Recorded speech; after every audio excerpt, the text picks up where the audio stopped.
At 285 pounds from British Vancouver, Columbia, BC, Bruiser Bob Sweetan.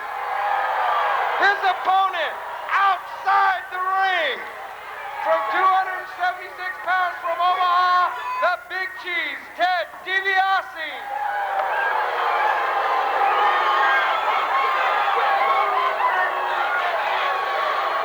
So Ted DiBiase makes his way around the ring, looking for a clear chance to get in to go up against Bob Sweetan, and referee Tommy Gilbert barely got out of the way. This is a taped fist match, and both men have come in here prepared to throw that fist and to put on wrestling holds if the occasion presents itself. And Bob Sweetan, one of the tough veterans of the game, finds the midsection of Ted DiBiase and lets fly and drives that blow in there. Now remember, in this kind of a match, hitting with a fist is legal. The object is to either knock a man out or pin him to the canvas. And Bob Sweetan is ready to do either one. And Ted DiBiase decides that being outside the ring at this particular time is a... Oh! He came around there and belted him right square in the jaw. And now you see DiBiase and Sweetan in an arena outside the ring as Bob Sweetan delivered what could be the coup de grace, and he's trying a little bit further now to use that chair. Remember, there are no disqualifications in this match. There are no... The referee doesn't have much to go by. He's going to have to take his life in his hands to keep any sort of law and order in that ring. Sweetan catching a lecture from the referee, and the lecture is just about the main weapon of a referee in a scrap like this. So DiBiase comes in, and DiBiase goes into reverse gear, keeps backing away, making himself loose and hard to get close to. Now watch out for DiBiase. He is nobody's fool in that ring. One of the most dangerous people there is in the wrestling game today. Certainly here in Mid-South, he has made a tremendous impression. And here in the Sam Houston Coliseum, people have seen him in some of the toughest matches over the past couple of years that they have ever seen. And DiBiase comes by it honestly. His father was a wrestler. His mother was a wrestler. And you just don't get a better pedigree than that for wrestling. So DiBiase trying to recover. That wallop with a chair, following the wallop with a fist, makes it tough to handle. So DiBiase tries to get in and still have something left to defend himself as Bob Sweetan stalks him, and stalk would be the right word, aiming for the midsection, hoping to deliver the kind of blow that'll take... Oh! DiBiase was aiming that time for the jaw. He got that foot in there and got it in with a vengeance. And he's now trying to blast the veteran Bob Sweetan with everything he's got there. Sweetan's in trouble down on that canvas as he has been belted several times by the taped fist of Ted DiBiase. Fist comes swinging, and there's trouble for Sweetan. One measure of it after another, and clearly now Ted DiBiase is having a field day and delivering an inordinate amount of punishment to a man who has proven his ability to take it. But you've got to remember that every man has a limit, and right now Ted DiBiase, oh man, Ted DiBiase trying to find that limit, and he may have found it. Remember, you can swear that dented the ring post, and I think the head of Bob Sweetan dented Ted DiBiase. There's Ted trying to get by referee Tommy Gilbert, but he runs into trouble. And as he is bent over the barricade around the ring that separates the ringside fans from the ringside wrestlers, we've got DiBiase following him and trying to hit him and belt that head down into the concrete, all with the same blow. This is the kind of match fans came to see. They were advertised for a tape fist match with no disqualifications, and the fans who are in this building know the kind of a match that it would turn into, and that's why they came to see it. And they're seeing it. So Bob Sweetan, he has bent the barricade, the steel barricade around here, and you can see him now as he falls back into the ringside portion of it. DiBiase, he's left his mark on Bob Sweetan, and he is giving referee Tommy Gilbert a tough time. And there into the turnbuckle goes Sweetan. You see him laid up against that immovable object.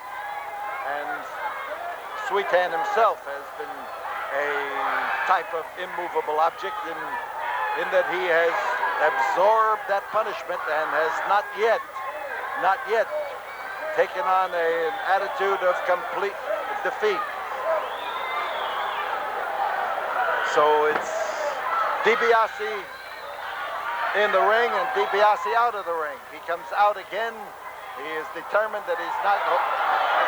We've got to be careful. There is Bob Sweetan's answer. Sweetan, a master of the pile driver himself, and when he felt that hold about to go on him and knew that out on the concrete the hold could be devastating and deadly, he managed to find enough strength to throw Ted DiBiase into the air and down to the concrete.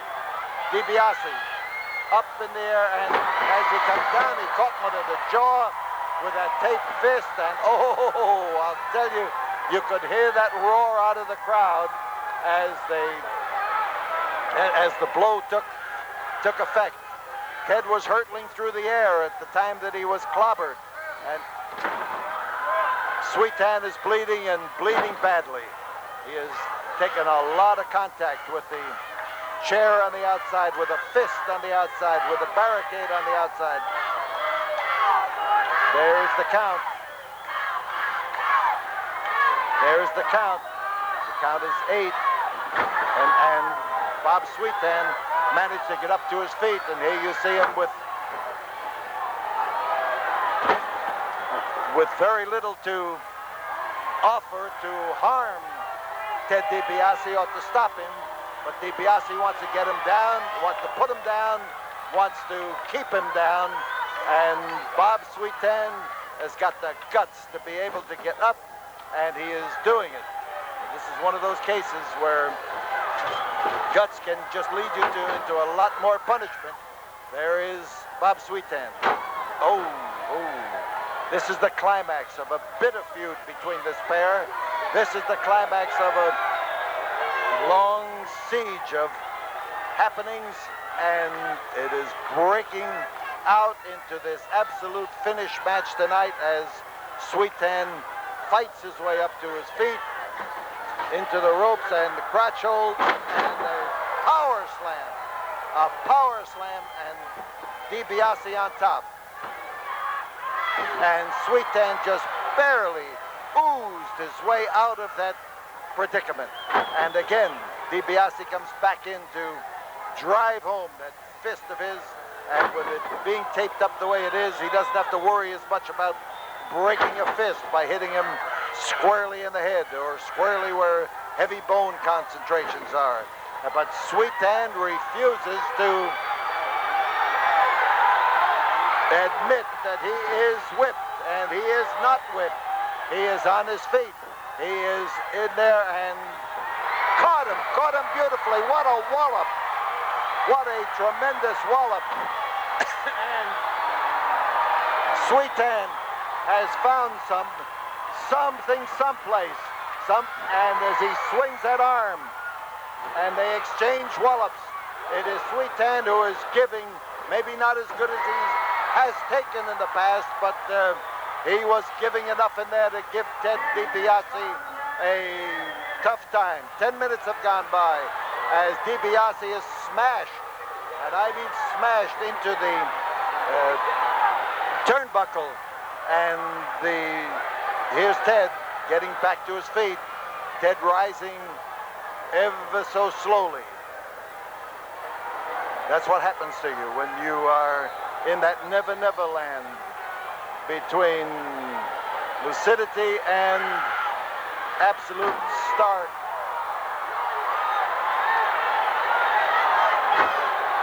Dead out. And listen to those fans. They're bloodthirsty, you bet they are. They want Ted DiBiase to get his comeuppance, and they want Bob Sweetan to give it to him. Now it'll be DiBiase who will be getting a count. There's 2, there's 3, 4, 5, 6, 7, it's 8. And Ted DiBiase makes it up to his feet. Here he goes for the pile driver. I told you he was a master at the pile driver. DiBiase is cut. DiBiase is bleeding. And Sweetan is bleeding. And now we could have a pinfall, too. A man has to be thinking at least. He knows the difference between being pinned and being counted down for the count of 10. DiBiase's in trouble. He's in bad trouble. Sweetan has found his second win. He has called on his reserve, and he is now trying to batter Ted DiBiase down. Well, DiBiase hit him, but not with a blow with any steam on it. That was a little bit harder. And now it's DiBiase who drops him on his back and on his neck. And the suplex hold may have worked. Let's see what happens with DiBiase as he turns to the double. Whoa, he turned to the double toe hold that is his favorite leg breaker. And you saw Bob Sweetan's foot rise up and knock him back into the turnbuckle. Swing and into the corner, and Ted DiBiase went out of the ring, and the Sweetan down in the ring. DiBiase is reinforcing one of his hands. He is putting on that favorite protection device of his, the glove on his hand. There is no disqualification in this match. Just remember that. And as Bob Sweetan brings him up, he brings him into the ring with a devastating driving wallop. I'll tell you, Ted DiBiase ought to be looked at, but this is the kind of a match you don't stop to have a doctor look at anybody or the referee look at anybody. And Sweetan was driven into the top turnbuckle by his throat hit. And DiBiase is on top. There's 1, 2, there's 3. And there is the winner of as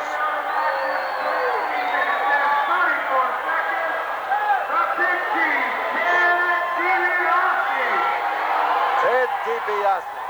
I'll tell you one thing, he survived a tremendous scrap that time. One of the most punishing matches I have seen in years, and he came out of that a winner. It's the kind of a match that you may not applaud the manner in which he won it, but you do know that he had the fight to win it, and there's a man who had the fight to lose it. It was a great battle, and don't take anything away from either man. It was a hard struggle.